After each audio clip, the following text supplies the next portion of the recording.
It's really good to see you guys. In today's video, I'm gonna go over stock market 101. It's gonna give you a super basic essence of what the stock market is. I'm gonna go over why it goes up and why it goes down. A simple scenario of if you buy and then you hold, what happens, or if you lose, what happens. I just want to super simplify the stock market for you guys so you guys can feel comfortable either going in or holding and waiting before going in so you can decide.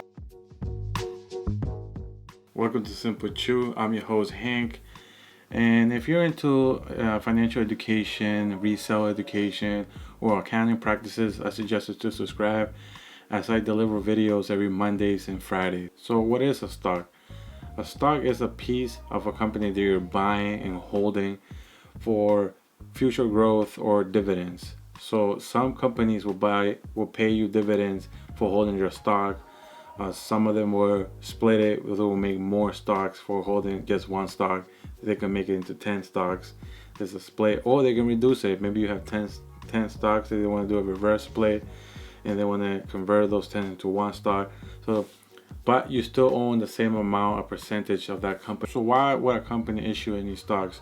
Let's say your local ice cream shop wants to build a big factory, but they don't have the money saved up, or the bank doesn't want to give them the money, and so they can issue stocks to the market, and they can, if they work into the whole legal part, that I'm not gonna go over that, they can initiate initial public offering where they will, maybe they need that 10 million to build that factory, so they will issue 10 million stocks for $1 each, and now the public has the opportunity to buy a piece of the company. The basics of the stock market is all about economics. So it goes from that basic economic principle of supply and demand. So when people feel optimistic about the market and optimistic about the economy, depending on whatever country you're in, there's a lot of money flowing, and a lot of people want to put their money into the stock market because they think that it's gonna go up and up and up forever. But that, it just raises the prices because the supply is less and the demand is more.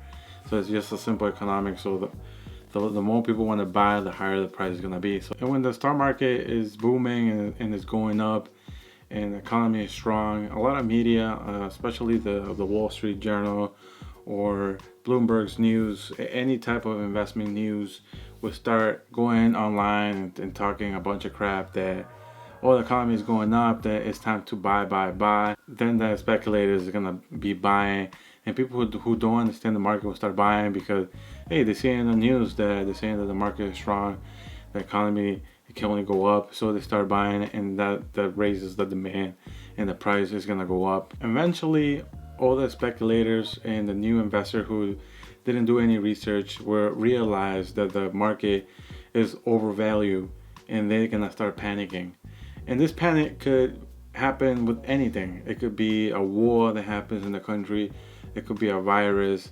It could be lawsuits, or it could be any debts that a specific company could be going through, or the country could be going through. And that would make the market unstable, and then the stock market would start crashing. So what do you do so you don't fall into this speculative new investor kind of naive way of investment and making all these mistakes? I'm not a financial advisor, and this video is just for entertainment. This is a little disclaimer. I'm always encouraging people to do their own research before they invest in the market, or they invest in anything, in real estate. What I do personally when I invest in the market, I find companies that I like, or companies that I use their products or services a lot. I'm a big fan of Coke. I drink Diet Coke. Also, if you don't want to buy into an individual company because you don't understand how to read financial statements, you don't understand how to read annual reports that a bunch of these public companies release every year, you don't want to go through all that work. You want to be just a passive investor. Let's say you don't want to invest into a specific company. You have a desire to invest in a bunch of companies, but you don't have the money to invest in a bunch of companies that you like. There is a type of investment that you can put your money into called index funds. Once you buy an index fund, you're buying a piece of a market, depending on the index fund you bought. You can buy a small market or a large cap market, meaning that they make 100 million and up, or a billion or up in sales or net worth.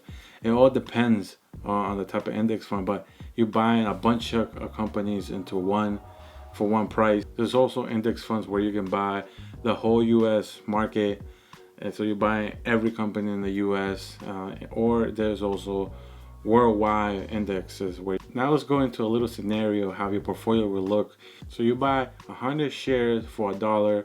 You have to pay $100 for the 100 shares. Let's say you hold them for a year, and after a year the stock goes up to $2. Now your net profit is 100, because once you sell it you get $200, but you spend 100 to buy them. So 200 minus 100 is $100. Now let's say after a year your stock goes down to 50 cents. Now you have a net loss of $50, because if you sell at that price you're only gonna receive $50, plus the $100 that you put minus the 50 is $50. Thank you guys for watching. Hopefully after watching this video you guys understand how the market works with the supply and demand, what it means to own a stock, and what are the benefits of owning it, especially if you're expecting it to the stock to grow in price. And also you're gonna, if you buy a specific company that pays dividends, you're gonna get cash just to owning this stocks, which is amazing. And also I threw a little shot on don't follow the media. Whatever the media says, never follow them. And if you heard a great idea that's coming from the newspapers or the media, that means that somebody already made a ton of money on that idea. This is a super simplified way of explaining the stock market. It's much complicated, but not really. But the market will make it seem like it's complicated, because they charge people to advise you to invest in this or that. But that's another story. But guys, thank you, and always remember to keep it simple.